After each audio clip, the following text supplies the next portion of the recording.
Hello, everybody. So this is going to be really interesting. I am, as you know, I don't edit my videos. So this is kind of an experiment. Right now, I can't see myself in the camera because I have it face the other way. So I'm hoping I'm getting caught in here in this video. And thank you so much for everybody who showed up on my very first live. It was so fun and your thoughts were great. You had great input and ideas, and I just loved that. So one of the things that you wanted to see more of for all my lovely beginners, which is my niche, and I love working with you guys, was going over brush strokes, how to hold your brush, how to maybe load your brush with water and paint. And so that's what we're going to do today. I'm also going to be creating a little playlist for you that you could visit maybe daily or before you're getting ready to paint. We'll have just some brush strokes and warm-up exercises to develop that muscle memory in your fingers. That muscle memory is so important because when you get used to and feel confident in making these strokes that we're going to go through right now, you'll sit down to paint a flower, you'll be able to identify, I see a C stroke there, or I see an S stroke or a fine line, and you're going to feel like I know how to do that. So hopefully that's what this will do for you. And it'll be, like I said, in this playlist. I'm not sure what I'm going to call it yet, maybe warm-ups or brush strokes and techniques, and that way you can just go right to the playlist and pick out what you would like to play with. So with that being said, I'm going to be using today just a 140-pound cold press paper. You know, I'll link this in my description, but just have an inexpensive pad that you can play with because this is just practice. I have 3 brushes here. As you know, I love using my Princeton. My Velvet Touch is my absolute favorite. It's a little bit soft, but I do like it. It has a nice, great fill. This is a number 8. I'll link it. And then price point wise, the Degatos are still, I love them. They're really, really firm and snappy. They hold their shape. So I really love those. The Princeton is going to hold a little bit more water because it is soft. So up to you, you know, play with those, but the Degato is a great, great set. Okay, so hopefully I've been in the frame here this whole time. As you know, I don't edit, so I'm just going to flip the camera around real quick and put it on my paper. I'll turn on my lights here and we will get going. I'm using my Winsor Newton paints, by the way. I might play with the My Lang set, and I shared this with you guys the other day. Great, great price point. And what I love it is for beginners, it has all these colors, so you don't have to worry about mixing colors for right now. It has every color you could imagine, and the price point, I want to say, is maybe $20, $24. So I'll probably play with both. Otherwise, I'll be using mostly Winsor Newton.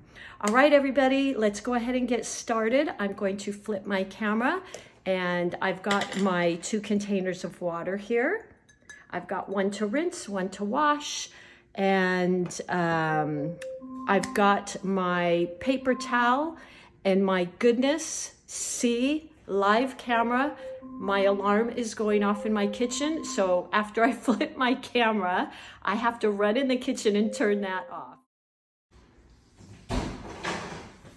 All right, I'm coming back, folks.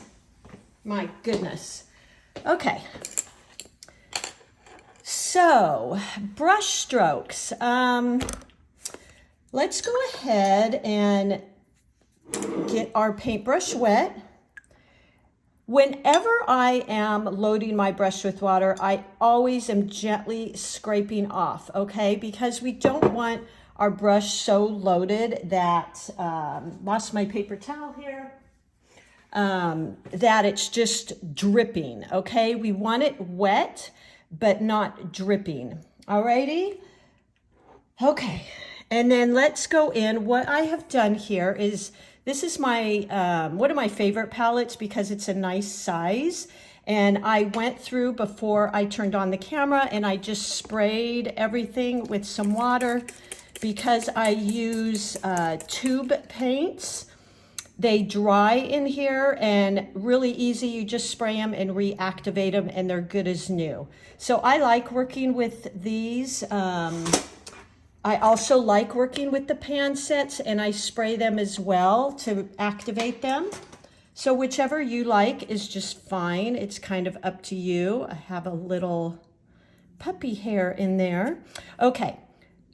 It really doesn't matter what color you use today because this is just practice. So I think, of course, I'm going to probably go to my beautiful favorite Quin Magenta. Look at that gorgeous color there, right? Isn't that pretty? Okay. I'm dipping in there. Now, again, I'm loading my brush. I'm not going in with the tip of my brush because we always want to preserve that beautiful little point. That point is what gives us our nice fine lines. So always making sure you're not leaving your brush in your water with the point down, and also making sure you're not scrubbing into your paint with it. I typically try to use as much of the side of my brush to load as I can. You want your paint to be like a tea consistency, between a tea and maybe a milk consistency. And then I always just kind of tap it off and get rid of some real excess. Okay, let's start with our thin strokes, okay? In order to get a thin stroke, we want to use as much of the tip as we can. Now, I hold my brush right about here. That gives me more control.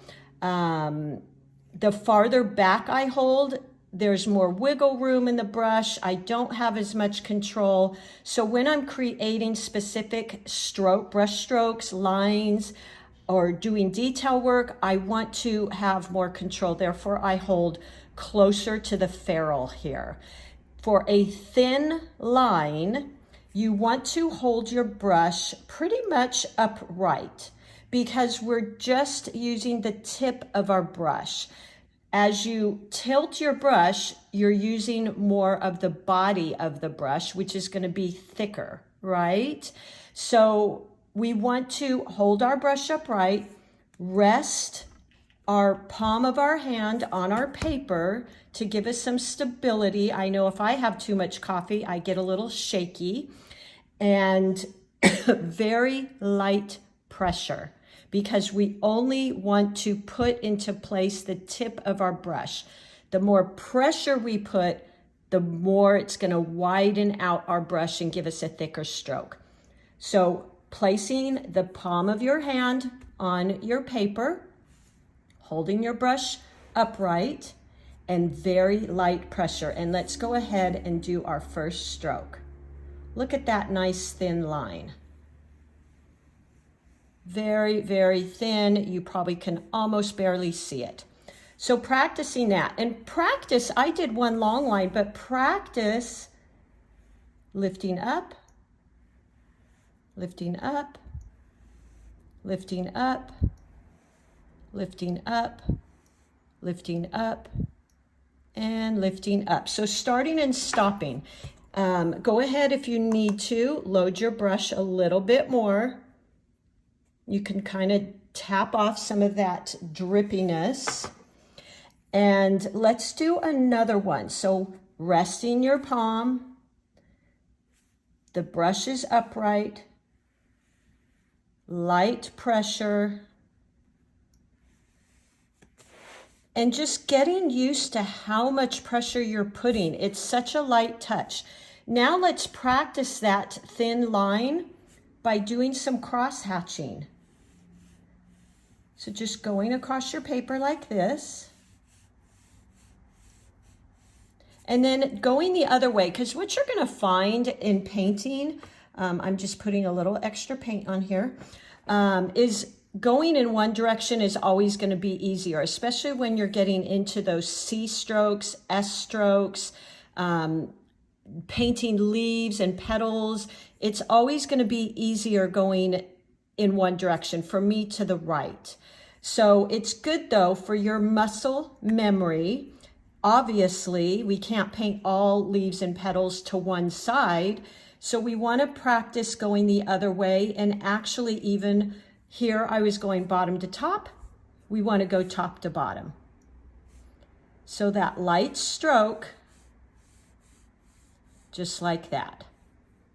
Okay, so go back and forth if you want to pause the video right now, and I would suggest doing at least a half a page of those. You could even go back over this and then switch like that.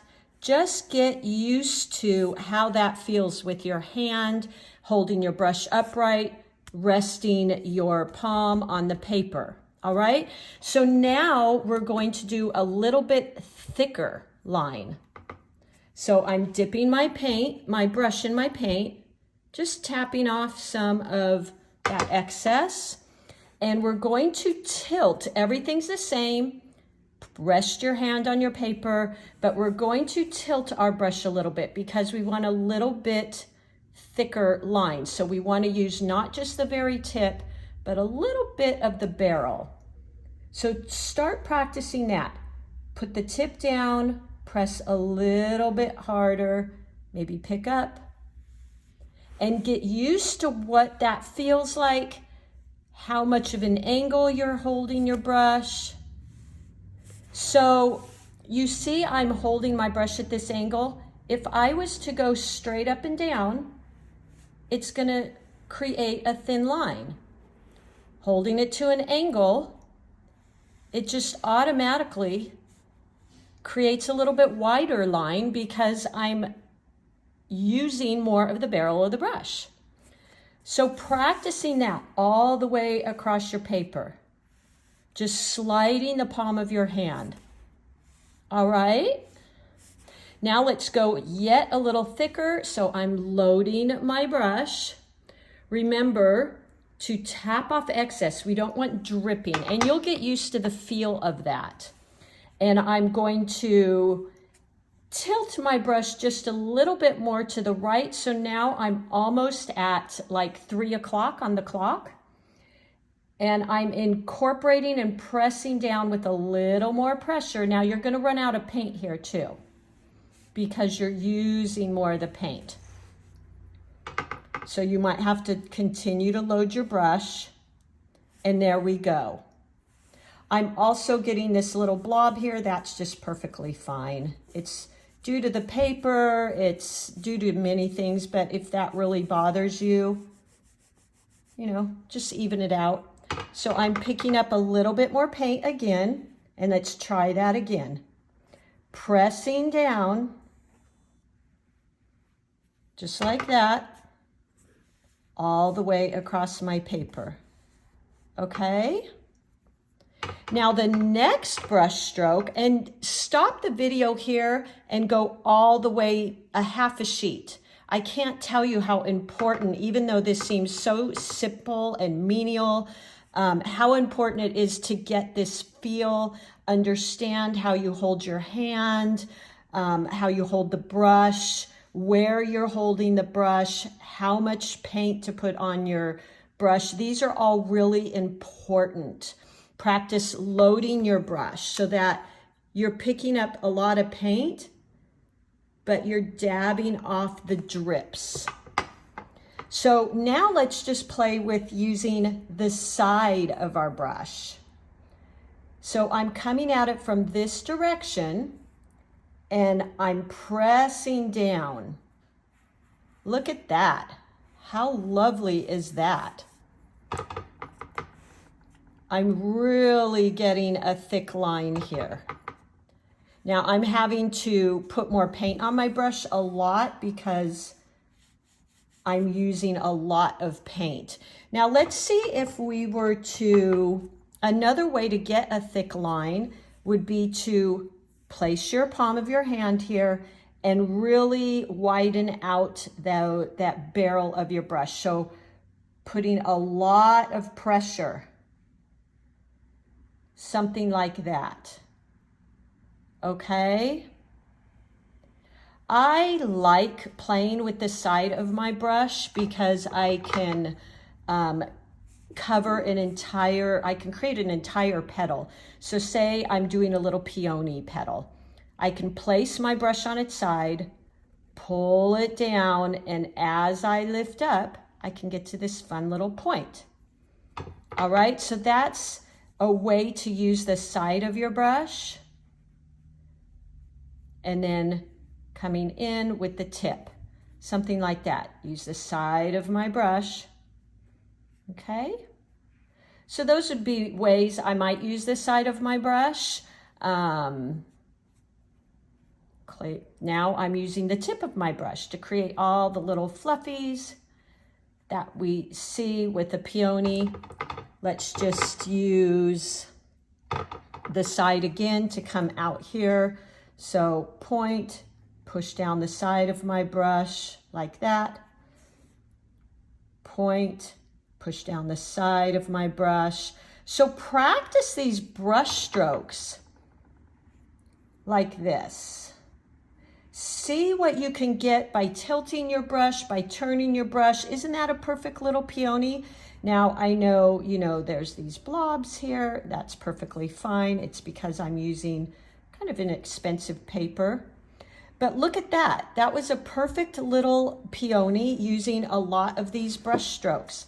I used the thinner brush strokes for these little circle petals at the top. I used the side of my brush for these. And then I used a little bit of using the tip of my brush for some of these side petals. So I hope this was fun for you. Practice, practice, practice. So number one, practice to load your brush. So loading your brush with water, scraping it off to get rid of excess water, even just tapping, and then dipping into your paint to get that between a tea and a milk consistency, and just tapping off some of that excess so it's not dripping. Placing the palm of your hand on your paper, holding towards the ferrule. For the tip of the brush, you're holding straight up and down, so you're only engaging the tip of your brush. As you get thicker and thicker and thicker, you're tilting your brush more and applying more pressure, okay? And then another way here that we played with to get a wider line was also using the side of your brush. So you can do it by pressing a lot, putting a lot of pressure and opening up that barrel to get that wide brush stroke, or you can use the side of your brush like this. Alrighty? Okay, guys, I hope that's helpful, and have fun. Continue giving me your feedback and your interest in what you like, and I will connect that with what I also enjoy doing, and just have fun. But practice, practice, practice, warm up, warm up, warm up. All right. Love you guys. Bye-bye.